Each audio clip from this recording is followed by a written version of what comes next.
Ladies and gentlemen, Armageddon is upon us. This week is the race week for the British Grand Prix held at Silverstone, and come on, you don't need me to tell you this weekend will be a good one. I mean, what, with the cars this year that love to stay close and overtake, along with being at a track that is built for overtakes out the wazoo, and being in the middle of nowhere in England where rain falls more than sunlight, it's going to be an amazing race, man. I don't know what you want me to say. Year after year, we come to Silverstone and leave them a different person. 2025 saw Hulk get his first ever podium after over 12 years in the sport. 2024 saw Lewis win again for the first time since 2021. 2023 saw the McLarens back at the front after literally a decade. 2022 saw Ferrari kill itself and blame Charles for it. 2021 saw Max nearly die for revenge thanks to 2020. I mean, every year, man, it's wonderful. And again, with the craziness these cars produce, I mean, even the artificial fartificial people will be glued onto the screen this week. After the weekend is over, surely things will be looking a little more crazier, especially in the standing situation.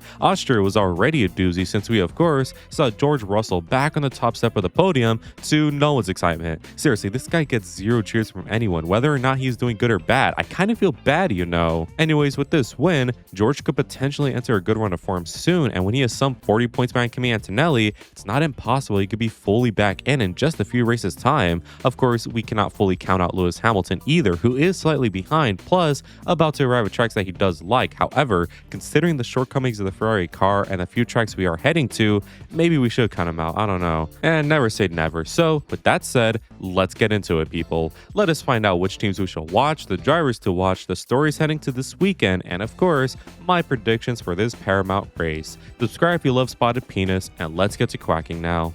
See those clouds up in the corner? That's where the rain is coming from. As always, people, we have the teams to watch first up, and this week should be a big one. Teams usually like bringing upgrades here, which of course can shake the performance levels up. Weekends like this one are always so exciting. So let's begin by talking about the one and only Aston Martin. Big upgrades are expected soon in the pipeline, and perhaps the first little ones can be brought this week. It's not definite yet, but sooner or later, they will get better, and Lord knows they need it. Like I said in my video a few days ago, Alonso has actually driven quite well this year. He's just of course being compromised hard by his car, and it's so obvious that when Fernando is doing well in the sport, everyone is happier since it's nice seeing Unk still having it. Of course, the team are still playing with Lance Stroll, and he'll probably still be in P20 even if the Aston upgrades make them the fastest on the grid, but hey, at least Fernando was good. But for how much longer though, since retirement is impending any day now, and Aston are going to need a good replacement for him? More on this later in the video. Next up is Williams, who just need to do something for once, man. Every time Williams comes up on the broadcast, it's because these guys blew up or crashed. Very rarely this season have we seen Williams being good, and I think either here in Silverstone or very soon, this could change. We could clown James AEIOU all we want for the big game he was spinning heading to this year, but he is not stupid. He could lead the team into being more efficient and faster. He just got things wrong this year. His work in the past 2 years should not be disregarded, and if anything, it will be replicated this year or in 2027. Just like that, Williams will be back in business. Plus, that North Korean money surely isn't being wasted, right? Williams were supposed to be the dark horses this year, and while they are instead dark horse shit this year, next year and beyond will almost certainly be a complete 180, and Albon and Sainz will be little happy campers again. Or maybe AEIOU is actually a dumbass, in which case, rest in peace to the Williams name. Next is Haas, who have slowly been disappearing this year. Haas came out swinging with Behrman, and while Ocon was stuck trying to fit the square into the triangle hole, that didn't matter. Behrman was the best of the rest. However, Japan had to have lobotomized the team. Since then, almost nothing has come from them other than a couple of quiet P10s. Alpine and RB have stolen their spotlight, and Haas, they're just not going to let them do that. Haas should have a good weekend here, and I would certainly hope so, since for too long they have been nowhere. Upgrades paired with drive will give them all the impotence they need to finally be good again. They may not even beat Alpine, but they should at least give them a fight, along with Racing Bulls as well, and this midfield battle we have will turn three-way very, very soon. Man, I'm really setting up the jinxes this week, aren't I? Now for the top dogs, and please, McLaren, do something. I honestly think F1 should give the championship to Lando Norris and Oscar Piastri, since what more can they do? From the outside looking in, many would say they are struggling to get results, and while that is the case, they're not the ones struggling. That stupid orange car is. McLaren have the pace to be in the fight here and there, if not win on some weekends. Of course, the reliability though seems to be traitor, since it just has to be. No team this year has blown up as much as them, not even Red Bull, bro. McLaren will likely bring some upgrades here, and while they could be minor, they could be enough to make McLaren even faster this year. Will these upgrades affect the reliability? Probably not. So for all my McLaren fans, pray when you go to sleep tonight, because only the gods can prevent more issues at this point. Regardless, I do think they can actually run this week, and if they do not underestimate them, especially little Lando Norris. Next is Ferrari though, who can be real good this week.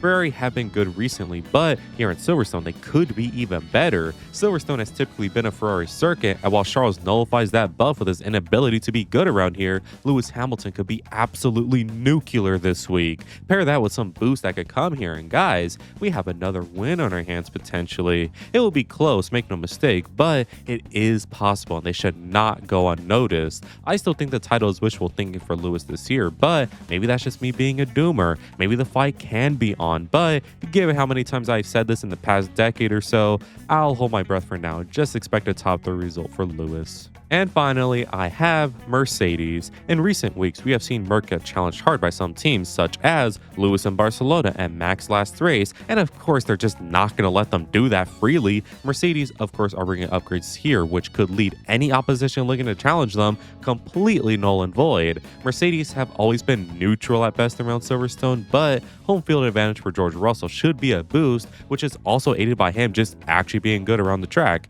Either way, I think a lovely fight for the win is on, and this weekend again should be a stunner. Now for the driver to watch this weekend, and I wanted to put Lewis again here, but he was here last week, and the same thing I said then can apply to now. So instead, I want to highlight not George Russell, but Kimi Antonelli. Kimi is stepping into uncharted territory this week. Silverstone is of course the home of both Lewis and George, but also Lando Norris, who if that McLaren car can't get started, will be a force to be reckoned with along with Lewis and George. Kimi is going to have his toughest weekend yet without a doubt, and while he does do quite well around here, of course think of that brilliant win in F2, that was F2, this is F1. Does he have what it takes to beat a strong opposition at their home? Let us see. But now let us talk about the stories heading into this weekend, and let's discuss this MBS dictatorship we potentially have on our hands here. In a time where far-right and fascist politicians are seizing power from every corner of the globe, here comes this imbecile to try and slot in.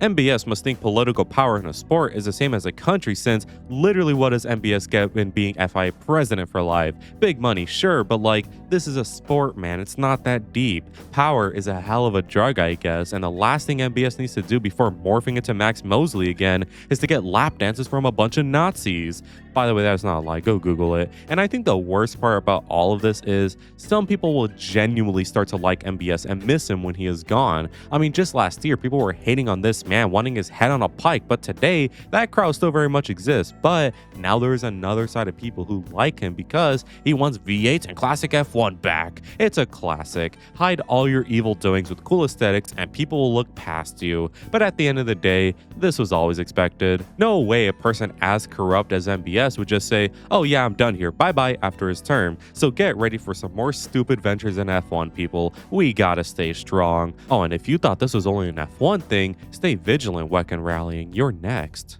Next up is a story that Nikola Solov is all but guaranteed to be in F1 next year. A couple of days ago, an article came out from somewhere that Nikola Solov, the only Bulgarian left, will be a Formula 1 driver in 2027. They weren't predicting, they were stating as if the deal was already done, and even said that either Liam Lawson gets the boot or Max packs his things and leaves, to which a spot at Racing Bull still opens up.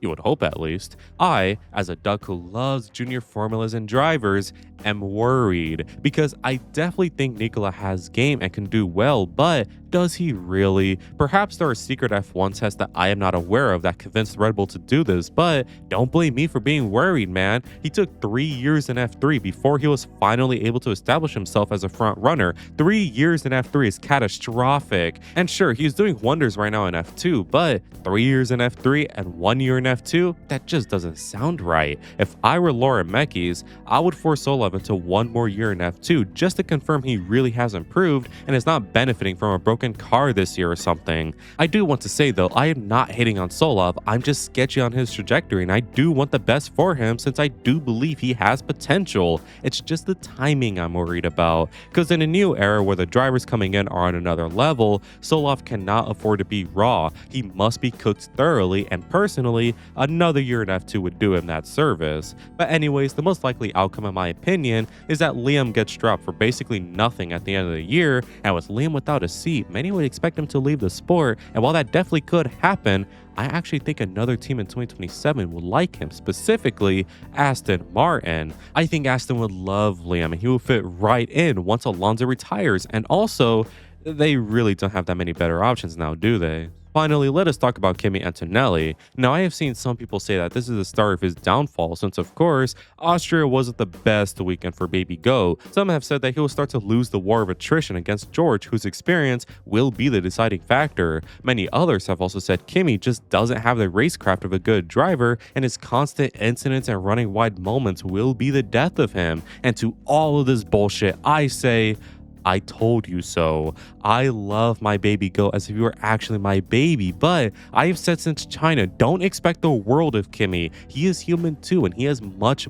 to learn. He is generational, but so was Max, and Max needed a good 3 to 4 years before he could truly flex his muscles as a consistent front runner. So the point is, don't be surprised the driver in his second season of F1 ever at a top team still shows some imperfections. And before you want to use the Lewis Hamilton example, he fought against Massa, bro. They were basically equal in ability. Now for my predictions for the British Grand Prix, where it'll be 100% true. As always, must be stated that I will predict 3 things: the top 5 in the qualifying, the top 5 in the race, and a random prediction from any session. It should also be noted that these predictions are based on nothing but pure vibes, so bear with me. Sprints are back in the menu this week, so my sprint pole prediction shall be Sir Lewis Hamilton, where he also wins a sprint race. Now for the main qualifying predictions, and I predict that the top 5 on Saturday, starting with 5th, will be Charlie Kirk, 4th will be Kimi Antonelli, and 3rd will be Lando Norris, and 2nd will be Lewis Hamilton, and for pole position I have